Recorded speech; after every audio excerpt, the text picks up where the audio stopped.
पर ड्रोन હુમલાની ખબર જેસલમેરથી પણ બોર્ડર જે એરિયા છે જેસલમેર ત્યાં ડ્રોનથી હુમલો થયો છે એક મોટી ખબર હાલમાં સામે રહી છે બોર્ડર એરિયા ગુરદાસપુર અમૃતસરનો બ્લેકઆઉટ છે અને રાજસ્થાનના જેસલમેરમાં પણ ડ્રોનથી હુમલાની ખબર હાલમાં સામે રહી છે ત્રણ જગ્યાએ પાકિસ્તાને ડ્રોન હુમલો કર્યો છે જેસલમેરથી આ એક મોટી ખબર જ્યાં ડ્રોન હુમલો થયો છે હાલાકી જવાબ મળી રહ્યો છે પાકિસ્તાનને જે હુમલો કર્યો છે અને પણ तो आप જોઈ રહ્યા છો જે રીતે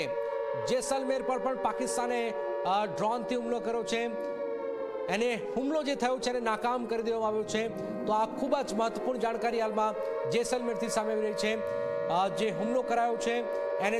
ડ્રોન એટેક જે થયો છે એને વળતો જવાબ પણ મળ્યો છે અને હુમલાને નાકામ પણ કરવામાં આવી રહ્યો છે તો રાજસ્થાનના જે બોર્ડર એરિયા છે ત્યાં તો બ્લેકઆઉટ કરી દેવાયું છે ત્રણ જગ્યાએ પાકિસ્તાને આ ડ્રોનથી હુમલો કર્યો છે રાજસ્થાનના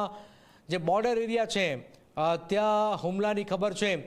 જમ્મુ અને આજુબાજુનો વિસ્તારનો બ્લેકઆઉટ રાજસ્થાનના બોર્ડર એરિયામાં બ્લેકઆઉટ ત્રણ જગ્યાએ આપ જોઈ રહ્યા છો પાकिस्तानी कर रहे हैं क्योंकि राजौरी में इस समय मौजूद हैं और यहाँ पर भी पूरी तरह से ब्लैकआउट है लगातार जो सायरन की आवाजें हैं यहाँ पर भी कुछ जगह पर सुनाई दे रही हैं ऐसे में हो सकता है कि यहाँ पर भी कोशिश की जाए पर लगातार जिस तरह से जम्मू की अगर हम बात करें तो विभिन्न इलाकों में इस समय पूरी तरह से ब्लैकआउट है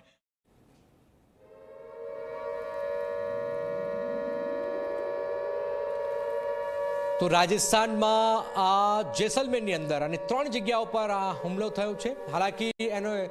જે ડ્રોનથી હુમલો થયો છે ડ્રોનને પણ તોડી પાડવામાં આવ્યું છે ત્રણ સ્થળો પર પાકિસ્તાન તરફથી આ હુમલો કરાયો છે જમ્મુ કાશ્મીર પંજાબ રાજસ્થાનના શહેરો ટાર્ગેટ થઈ રહ્યા છે પાકિસ્તાને કરેલા હુમલાના પ્રયાસોને હાલાકી ભારતે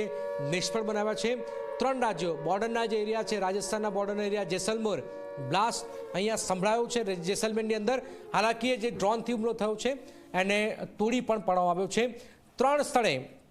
પાકિસ્તાને આ હુમલો કર્યો છે અને જેટલા પણ ટાર્ગેટ આવ્યા છે એને તોડી પાડવામાં આવ્યા છે તો આ ખૂબ જ મહત્વપૂર્ણ જાણકારી હાલમાં સામે આવી રહી છે જેમાં એક પછી એક જે જવાબ મળી રહ્યા છે રાજસ્થાન બોર્ડર પંજાબ બોર્ડર અને જમ્મુ કાશ્મીરની આખી જે